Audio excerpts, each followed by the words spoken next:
What's up, guys? Today we're going to talk about we're thinking about mapping the plus 15, Calgary's answer to the path and ratio of Toronto and Montreal. So one key difference between the plus 15 and those other systems is the plus 15 is a skywalk system, kind of like what you have in Minneapolis. That means it's made up mostly of these sky bridges that connect two separate buildings.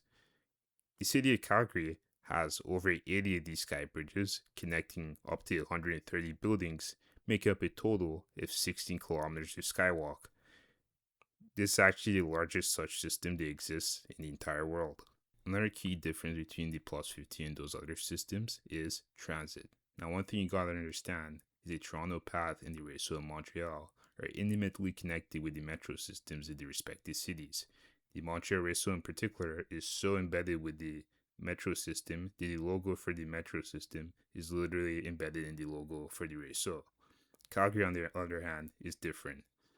Calgary has an LRT, not a metro system, known as C-Train, which consists of two lines, red line and blue line.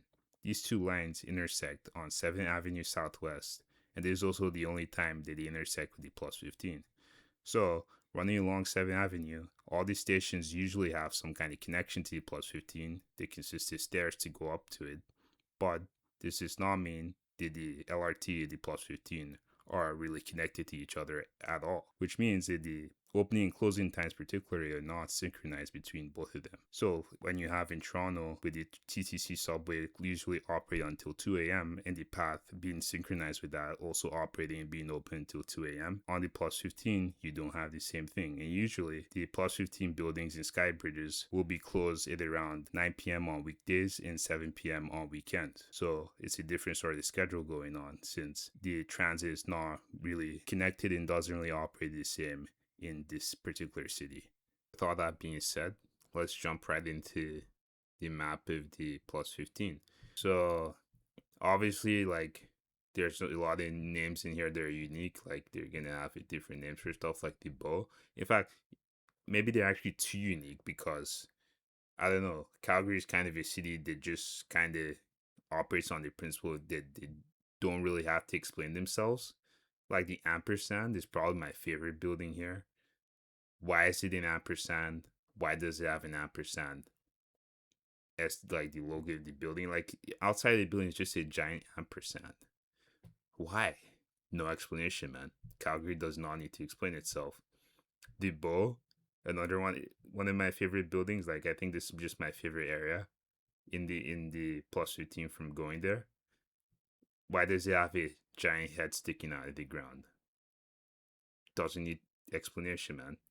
Why is there Slender Man? Like the family of man? Like I think they meant to call it the family of Slender Man because I don't know if you've seen this thing before, but that's kind of what it looks like. Why? So as you can see, we have a part of the plus 15 that's not really connected to the rest of it right here.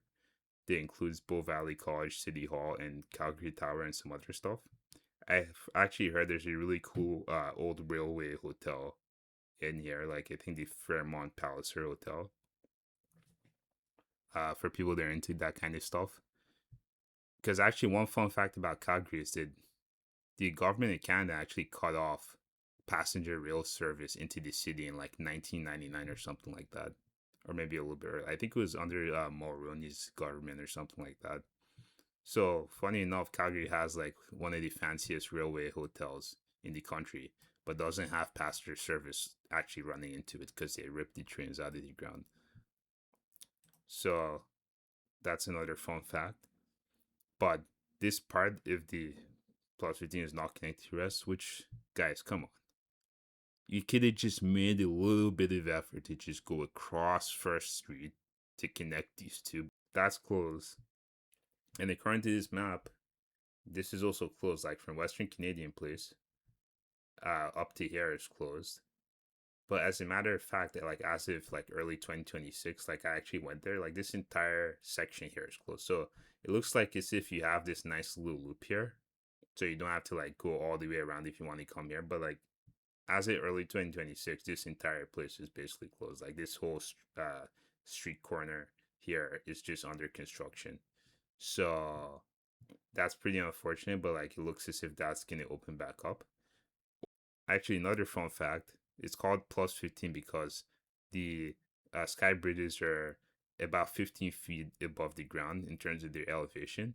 And that applies for like basically the whole system. Like you can start from like here and you walk around the entire system and you won't really have to climb on top of stairs or escalators or anything like that. Like there's nothing like that here for the most part. I saw somewhere someone said that like there's some plus 30s or plus 45s that are like 30 feet or 45 feet above the ground.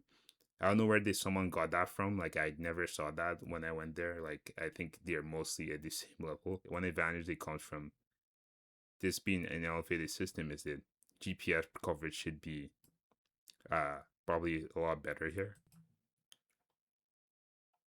So you probably want to take advantage of that to just sort of show all the entrances like on the 2D map and then have like the GPS position tracker thing to show when you're close to entrance and that you can sort of take advantage of that to find your way. Note that it can be pretty cumbersome to enter into the plus 15, especially like after hours or weekdays, because again, you go through it through the buildings, and the buildings, they can be closed, and it's not actually that easy. Here in the core shopping center, this looks as if it's just one hallway, but like, of course, I see you guys will know from malls, it's not necessarily like one continuous hallway. It's sort of divided into two. You know, the typical thing, like it's divided into two, then has like some connections. Like you could probably see downstairs from like in between here. It's kind of situation. There's some like kiosk in between as well. So that's another minor thing, and then they sort of come together like getting into here. The map for this will be included with also a map for the Edmonton Pedway. Like they'll be released at the same time, and also Concordia University, which I completely forgot about.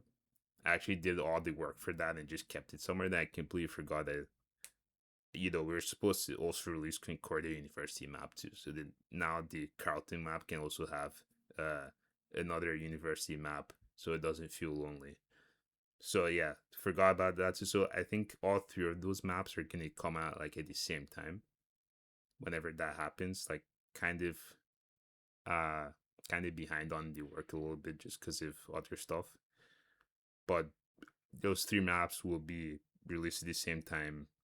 And then after that, just mostly focusing on improving the app for the most part.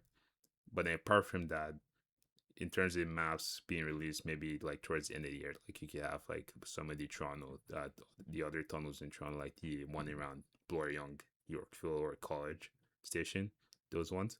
Those would probably be the next map. But mostly stuff will just be focused on improving the app. But Calgary plus 15, Edmonton, definitely huge. Concordia as well. Huge releases of maps coming soon. So look out for that.